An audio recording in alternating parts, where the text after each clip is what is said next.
When looking at a two-way table, you're going to look to display two different categories of data. So we will typically have a row and a column set. So we have some data here called data 1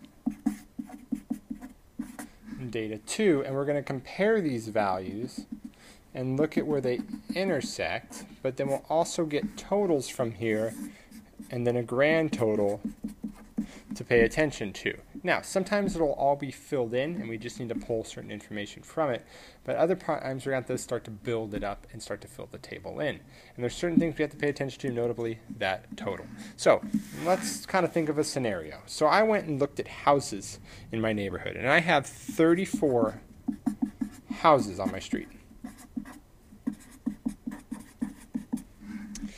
And then I started to say, well, what are some differences that they have? Well, I have some one-story houses on my street and two-story houses.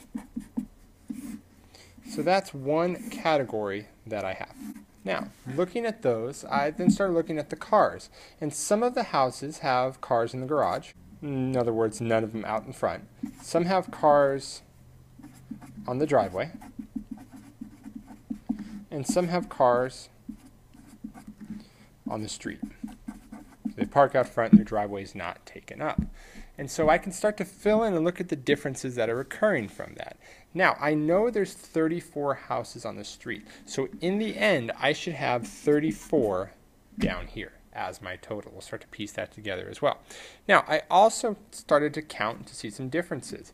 Now, what we're going to look at is we're going to count certain scenarios, and it's going to allow us to fill in the rest of it. Like one-story to two-story houses is pretty easy to see. I know I have 18 one-story houses. So if there's 18 one-story houses and I need 34 total, then there's 16 two-stories. So these two have to add to get to my total.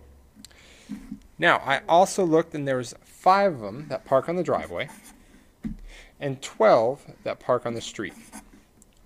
Now, this column also has to give us 34. So 5 and 12 is 17, so leaves us another 17 here. What you got to be careful for before we get too far is this total needs to be 34, this total needs to be 34. You never combine these sets of values and make it 68, for example. It's got to be the 34. So what else did I notice? Well, 3 of them are a one-story that have their car on the driveway. So a one-story with a car on the driveway, it's 3 of those. Now, looking at what I have here, 3 plus what is 5? Well, it means I'm going to have two-stories with their car on the driveway.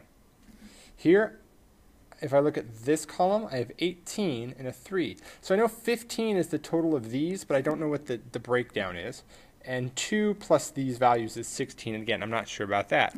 So then I went back out and looked some more, and I have 9 cars or 9 houses where it's a 2-story in the garage. So that's a 9 right there, 2-story in the garage. So what does that let us do? Well, now what plus 9 gives us 17? That's going to be 8. If I look at how am I going to get 18, that's 8 plus 3 is 11, 7 more. 9 plus 2 plus what is 16? That's 5.